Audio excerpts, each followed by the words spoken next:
Hey,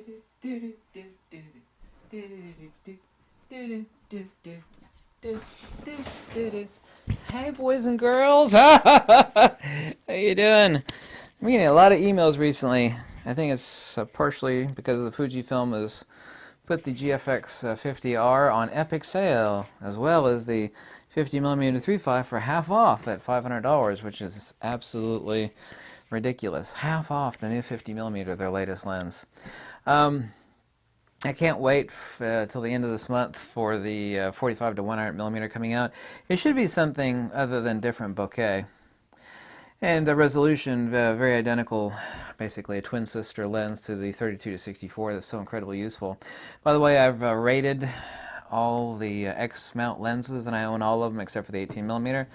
And all current GFX lenses, which currently there are 9, and I have all 9 here. I'm going to talk about very shortly. But there's these are rated by me intelligently, logically so, in a free Fujifilm book below. I like to actually go in no particular order. But first, let's start off by pointing out these are the 3 lenses with optical image stabilization. Basically my second favorite lens of all time, which you wouldn't think it would be. That's the 100 to 200mm. Then we have the 250mm prime. And then, of course, we have the 120mm macro Fujifilm lens. But let's go in no particular order and get these lenses out of the way. But those are the 3 OIS lenses currently of the 9 that are out there.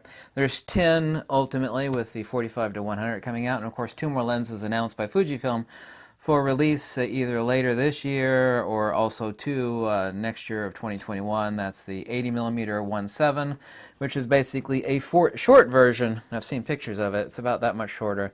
A short version of the 110mm with much creamier, puffier bokeh, as they say. Shorter depth of field, a raise or so in comparison to the 110mm f2. Which, by the way, is an equivalent. People say, well, f2 is not that fast. People that are not familiar with medium format, this is essentially an 85mm at f1.5. You could basically say f1.4. So you'll say f2 is not that fast.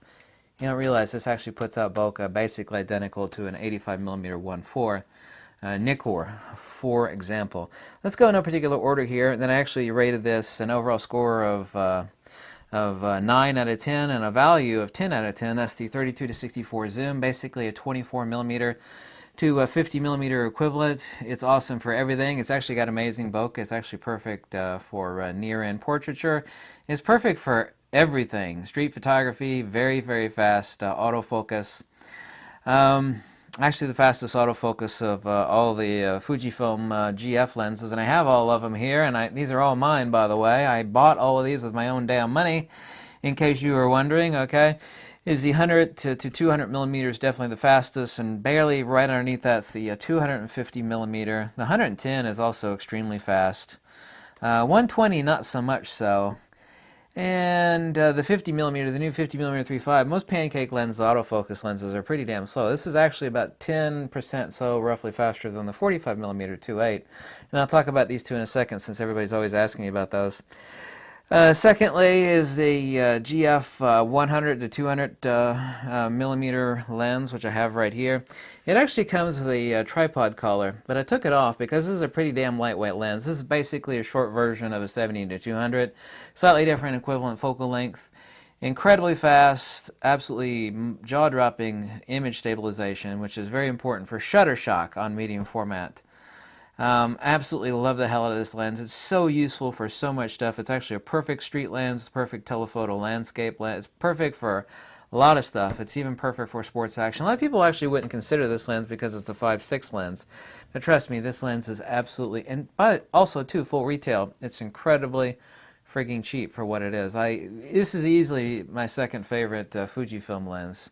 Medium format GFX Fujifilm lens. So that's the 100 to 200. Like I said, overall score a 10 with a value at a 10. Perfect dual score lens from my position. With the, and of course we have to get back to compared to what. And of course it's compared to everything, and I got all the GF lenses here. Once again, in no particular order, have an overall score of 9 out of 10 and a value of 10 out of 10. It's nowhere near, it's actually still pretty damn heavy. Nowhere near as heavy as it looks. It's a 250 millimeter f4 prime. It's actually perfect for portraiture, perfect for sports action. I love the adapted 4 AF on buttons on the front of the lens. It's not that cheap of a lens. This one definitely does need a tripod collar. So without the lens hood, it's not that big of a lens. But I go over observations and shortcomings. It's obviously not best for us. I would have listed this not best for street or indoor photography. It is kind of huge and heavy, but for medium format, this is actually common fare. I grew up with medium format cameras, lots and lots of them, so this isn't huge and heavy to me. It's just a typical telephoto prime medium format lens, so, but also to optical image stabilization. Once again, in no particular order, let's go over to the 120 millimeter macro here. I gave it an overall score of 6 out of 10 and a value of 6 out of 10. It's like, what the hell's wrong with it? Well, let's put it this way. I would not even think of using this lens for portraiture. Not that I can't do a fantastic job for that, relatively so, but compared to what? When people actually say, why are you so damn critical of this lens, I have to make the statement, well, compared to what? I mean, comparing it to the spectrum of not only of what it is amongst these 8 other lenses, but also too in the spectrum of what I've experienced in the past out of Hasselblad and Pentax and Mamiya for moderate telephoto macro lenses. It'd be perfect actually for not only for macro product photography, but for telephoto landscapes. Image fidelity is not that good, and it's plenty sharp enough. And like I said, I've used this and taken a lot of test sample images with this on the GFX 100, but this, I'm trying to best express this and yet still be logical at the same time. And I think the appropriate answer for the 120 millimeter f4 macro is meh. Or meh. This is the cottage cheese of medium format lenses in the spectrum of medium format GF Fujifilm lenses.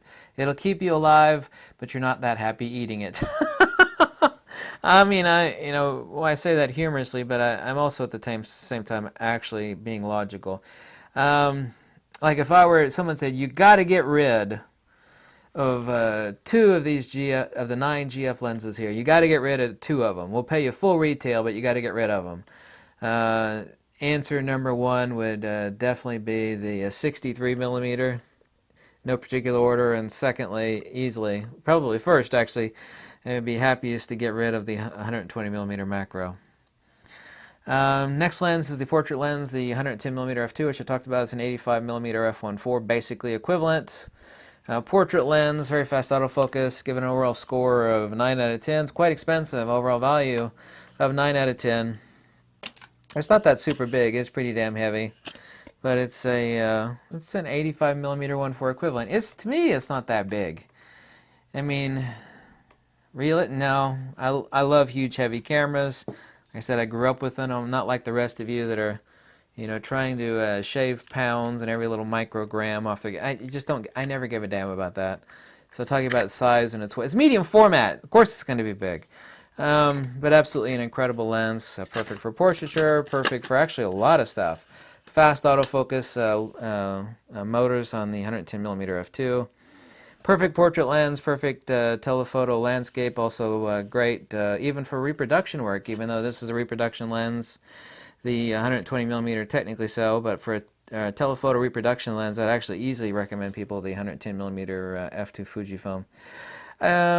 Going on once again to easily my second or least favorite lens of all of these is the 63 millimeter 2.8. I gave it an overall score of 7 out of 10. And a value of 7 out of 10. A guy I know in Paris, France, has used this for a lot of stuff. Of course, he does great work. He's like, I don't understand why you don't like the 60. I said, well, compared to what it is, this lens is the epic meh. I'm sorry, don't hate on me, Fujifilm, for saying this. I would gladly get rid of this lens. There's nothing wrong. People say, what's wrong with it? It's like saying in a room full of ultra hot supermodels, the hot girl is meh by comparison. There's really nothing. The bokeh is not impressive. The resolution's not impressive. The image fidelity is not that impressive. It's a perfectly fine lens, but relative to the 50 millimeter, which is so close, which is a lot faster. This is slow autofocus too, by the way. Of all the lenses here, which is the slowest autofocus? Easily the 63 millimeter. Second would be the 23 millimeter. Yeah. And then the 45 millimeter. But not the 50. But yeah, this lens is a little too meh for my like. So I'd easily get rid of the 120 and the 63 out of the 9 that I have here if I had to get rid of 2 of them. It's just something I wouldn't even have to think a second about. Overall score out of 10, I gave it an 8 out of 10, but a value 10 out of 10, and I gave it a value 10 out of 10. That's before the price drop. Now, I know the price drop only goes till the end of March because it's currently $500, which is stupid cheap. But this is a 50 millimeter 3.5. Absolutely incredible lens. If you're going to get a medium format cheap, you can get a Gfx 50R for $3,500, and then get this for $500. So you got a medium format camera lens for $4,000, which is absolutely stupid cheap.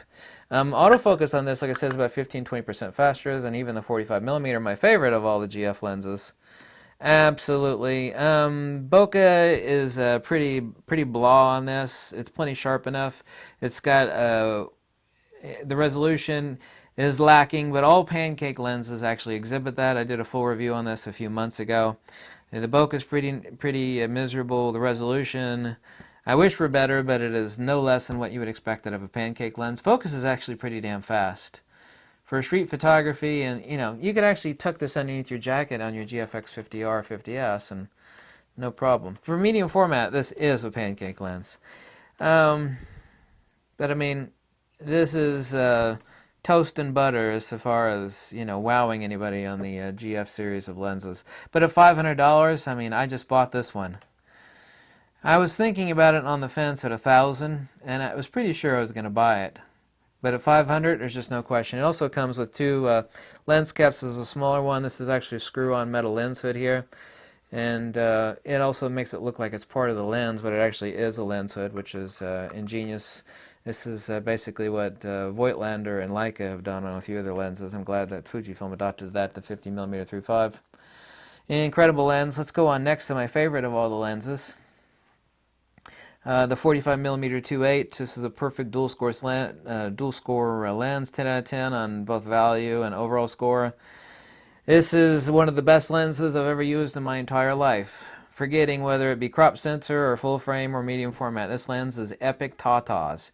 It's the cat's ass, the bee's knees, and everybody keeps saying, well, the 50 millimeters on sale. Should I? It's like, yeah, it is an epic deal on sale, and I paid full retail sale for it, $500, like you did, like everybody else did.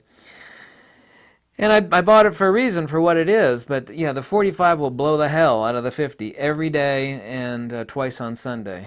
Sharper, better, image fidelity, micro contrast.